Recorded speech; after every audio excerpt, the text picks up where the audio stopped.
Jumpa lagi konco-konco Dokter Deso. Akhir-akhir ini dengan kemajuan teknologi komunikasi dan informasi telah banyak terjadi pernikahan beda bangsa.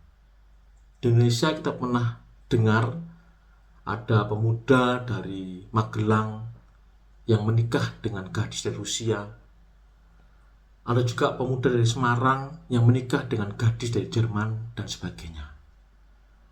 Hal ini tentunya memberikan banyak dampak positif, namun juga ada beberapa hal yang perlu diperhatikan, terutama dari sisi kesehatan.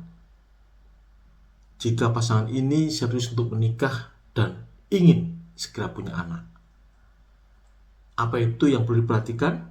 Tonton videonya dan jangan lupa untuk like, subscribe, dan share.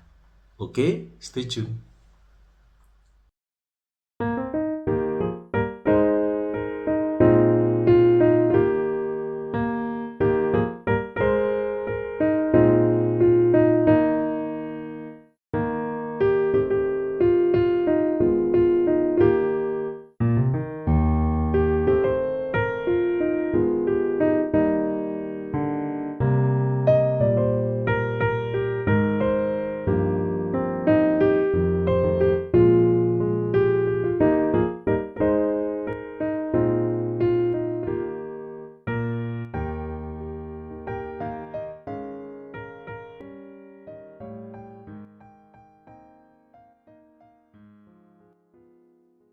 Salah satu yang harus diperhatikan dari sisi kesehatan, terutama jika pasangan suami istri ini memiliki golongan darah yang berbeda, terutama terkait dengan golongan darah resus.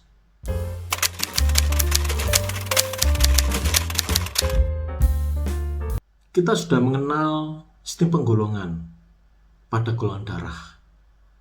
Ada orang yang memiliki golongan darah O, AB, B, dan A. Namun di samping sistem penggolongan darah ABO, juga ada sistem penggolongan darah berdasarkan resus. Ada orang memiliki resus positif, yang artinya dia memiliki faktor antigen resus pada sel darah merahnya.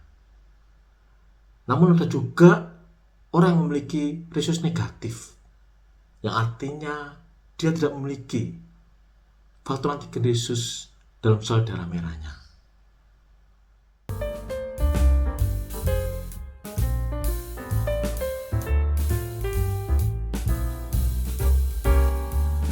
Pada umumnya, manusia memiliki resus positif dan hanya sedikit yang beresus negatif. Di dunia, diprediksi hanya sekitar 15% populasi yang memiliki resus negatif. Dan di Indonesia, hanya sekitar 1% dari total populasi yang memiliki resus negatif. Ras yang paling banyak memiliki resus negatif adalah ras Kaukasian atau ras kulit putih, misalkan orang Eropa. Sedangkan ras yang memiliki paling sedikit resus negatif adalah ras ASEAN, termasuk di dalamnya orang Indonesia.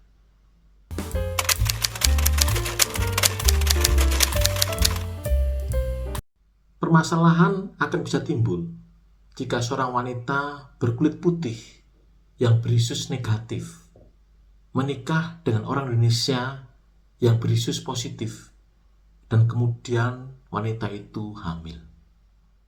Pada pasangan di mana wanitanya beresus negatif dan prianya beresus positif, maka janin yang dikandung akan memiliki resus positif. Jika terjadi perbedaan golongan darah ABO, maka hal ini tidak akan menimbulkan banyak masalah yang serius. Namun, jika terjadi perbedaan pada golongan darah resus antara ibu dan bayi, di mana ibu memiliki golongan darah resus negatif dan bayi memiliki golongan darah resus positif, maka hal ini akan bisa menimbulkan masalah yang serius.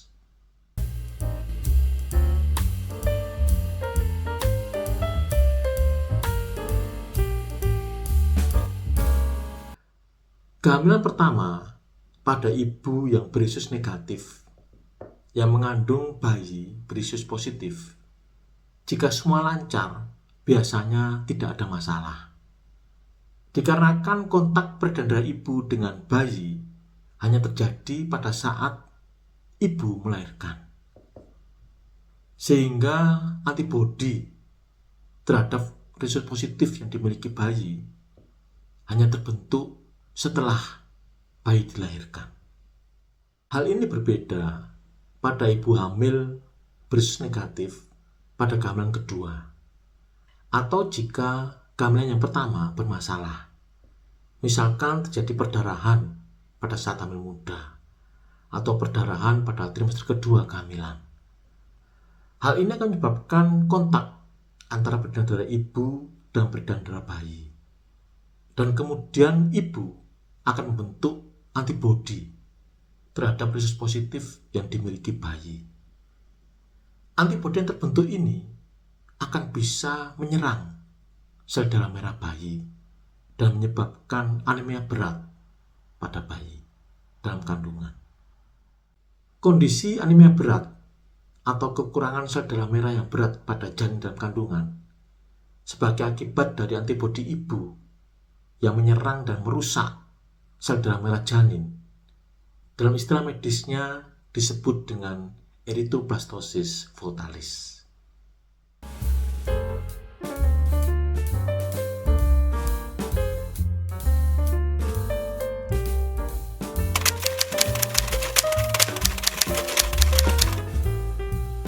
Bayi yang lahir dengan erythroblastoses fetalis akan menunjukkan tanda anemia dari ringan sampai berat, dan juga penyakit kuning yang biasanya akan tampak dalam 24 jam pertama setelah lahir. Gejala yang ditunjukkan adalah bisa berupa kuning pada mata dan kulit pucat, gerakan lambat, denyut jantung cepat, dan juga nafsu makan berkurang.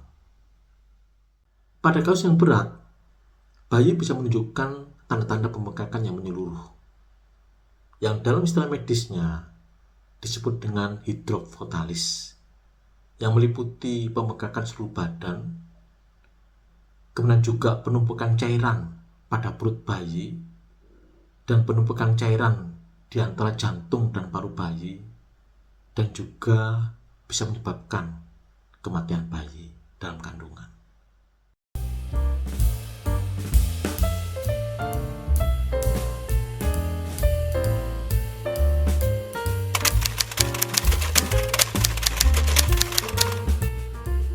Imunoglobulin anti-D adalah obat suntik yang bisa dipakai untuk mencegah pembentukan antibodi dalam darah ibu terhadap berisus positif dari bayi sebagai akibat perbedaan risus antara ibu dan bayi dalam kandungan.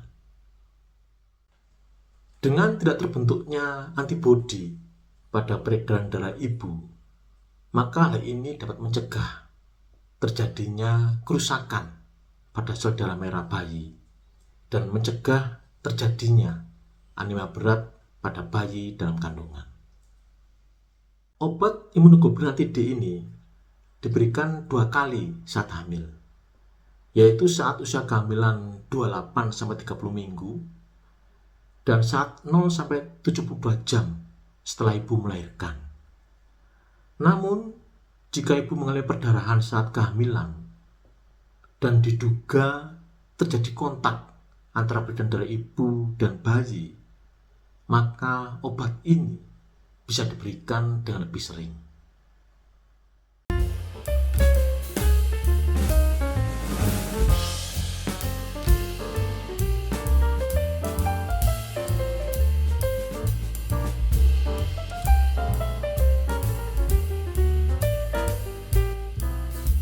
Demikian informasi singkat yang bisa saya berikan terkait dengan perbedaan golongan darah risus antara pasangan yang berbeda bangsa yang bisa mempengaruhi kehamilan. Semoga bermanfaat, dan jangan lupa untuk klik like, subscribe, dan share. Tetap sehat, tetap semangat, dan sampai jumpa.